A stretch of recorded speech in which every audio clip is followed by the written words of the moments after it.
A plan touted as a potential end to Europe's deadliest war in a decade is now being seriously discussed at high levels in Washington and Brussels. This is no longer campaign talk, but a concrete proposal from Donald Trump that will determine the fate of Ukraine and perhaps the face of global politics. What exactly is in this plan, and can it bring peace, or will it ultimately benefit one side?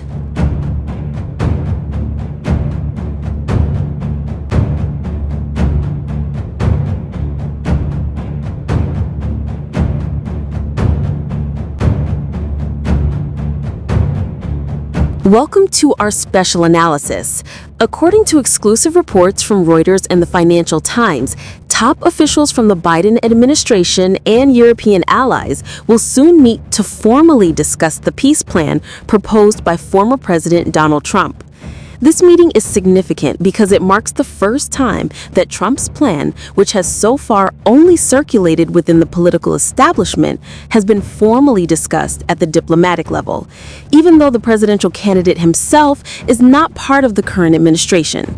This signals that the world must begin preparing for a scenario in which Trump might return to power.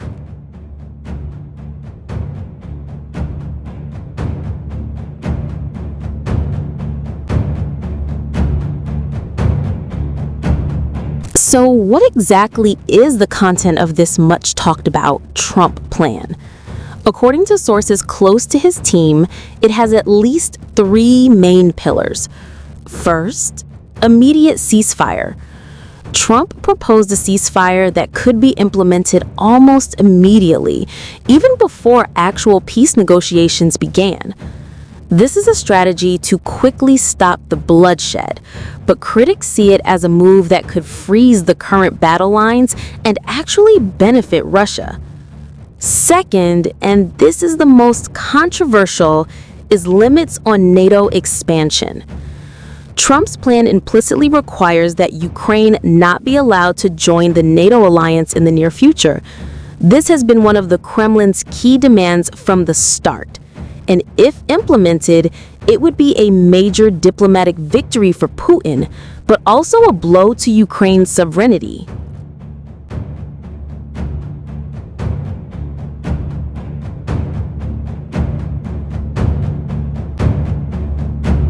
This plan has naturally drawn very mixed reactions from world leaders. From Kiev, President Volodymyr Zelensky has repeatedly emphasized that peace should not be achieved at the expense of its territory. For him, a plan that freezes the front lines and bans NATO membership is a form of capitulation. Meanwhile, in Europe, leaders like German Chancellor Olaf Scholz and French President Emmanuel Macron welcome any peace initiative, but with great caution. They fear this plan will weaken Ukraine's bargaining position and erode confidence in NATO's collective security promises. And from Moscow, the Kremlin, through its spokesman Dmitry Peskov, stated that it appreciates any efforts that could lead to a resolution of the conflict, a statement that could be read as a very cautious green light. For special analysis, according to exclusive reports, the first time that Trump's plan, first, immediate ceasefire. So, the big question, is Trump's plan realistic? Or just an illusion? Let's look at the biggest challenges.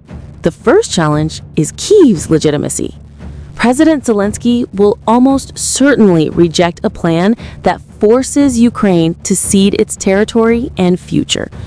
Peace without Ukraine's consent is an imposition, not a solution. Second, Eastern European security. If NATO officially closes its doors to Ukraine, what will the impact be on countries like Moldova or Georgia? It would set a dangerous precedent and signal that military aggression can be successful. And third is Trump's own position. This plan relies heavily on one man, Donald Trump. His consistency, detail, and ability to convince all parties remain major questions.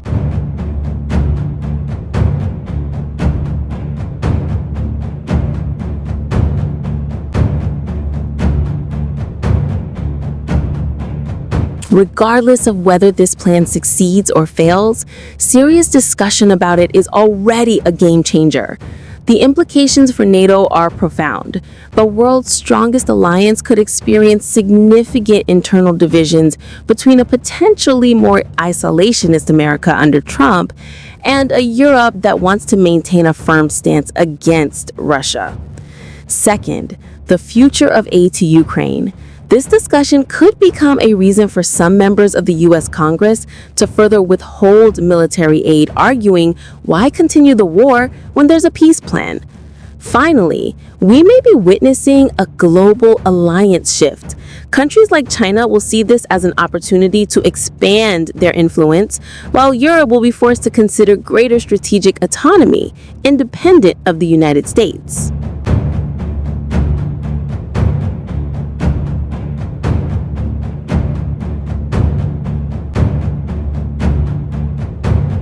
Trump's peace plan is a bold proposal, fraught with controversy, and carries extremely high geopolitical risks. On the one hand, it offers a quick way out of a conflict that has claimed hundreds of thousands of lives. On the other, it threatens Europe's post-Cold War security order and the principle of national sovereignty. The future of this war now depends on three key factors: the outcome of the U.S. election in November, Ukraine's resolve on the battlefield and at the negotiating table, and Europe's ability or willingness to stand up for itself. The best-case scenario is that the plan triggers balanced negotiations. The worst-case scenario is that it divides the West and hands Russia a strategic victory without a meaningful fight.